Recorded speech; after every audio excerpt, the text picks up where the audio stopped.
1822వ సంవత్సరం నుంచి ధర్మకర్తల నియామకంలో కదిరి దేవాలయ నిర్మాణాలలో పునరుద్ధరణ చర్యలు చేపట్టడం జరిగింది. అలాగే 1953లో దుర్గా ఆలయాన్ని అమృతవల్లి ఆలయంగా మార్పు చేసినట్లు తెలుస్తోంది. గర్భాలయంలో లక్ష్మీ నరసింహస్వామి వారి దివ్యమంగళ శిలారూపాన్ని దర్శించుకున్న భక్తులు అనంతరం ఇదే ఆలయ ప్రాంగణంలో ఉన్న అమృతవల్లి అమ్మవారిని, ఆండాళ్ అమ్మవారిని దర్శించుకుంటారు.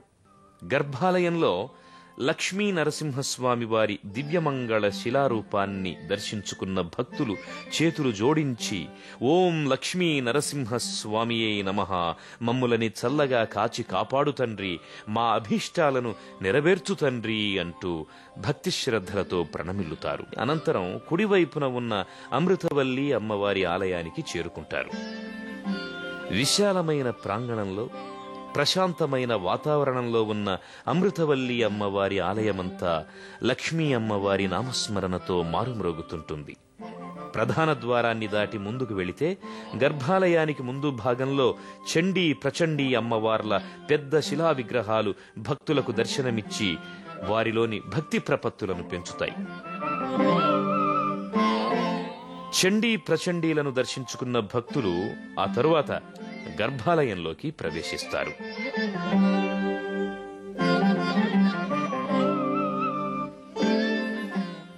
గర్భాలయంలో అమృతవల్లి అమ్మవారి దివ్యమంగళ శిలారూపాన్ని దర్శించుకుని అమ్మా లక్ష్మి, అమృతవల్లి, మాకు సకల ఐశ్వర్యాలు ప్రసాదించు తల్లి అంటూ ప్రణమిల్లుతారు.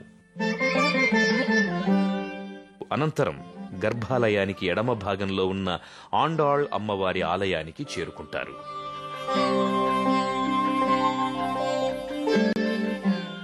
కదిరి క్షేత్రం గురించి బ్రహ్మాండ పురాణంలో ప్రముఖంగా ప్రస్తావించడం జరిగింది.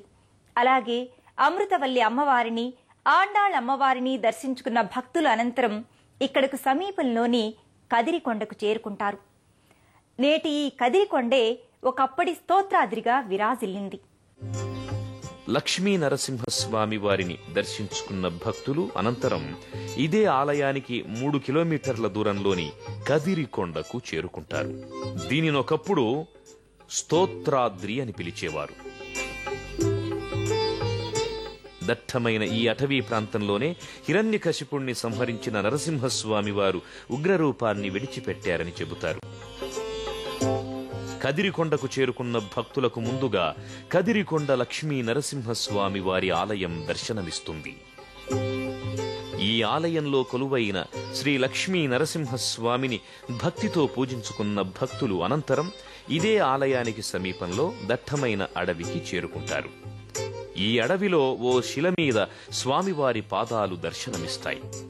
ఖాద్రి అని ఈ క్షేత్రానికి పేరు రావడానికి కొండపై ఉన్న స్వామివారి పాదాలే కారణమని చెబుతారు.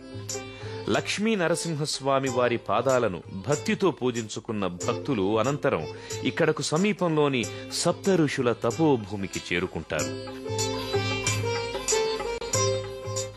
ఓ పెద్ద రాతిశిల కింద భాగాన గల గుహలోనే సప్త ఋషులు తపస్సు చేసుకునేవారని చెబుతారు.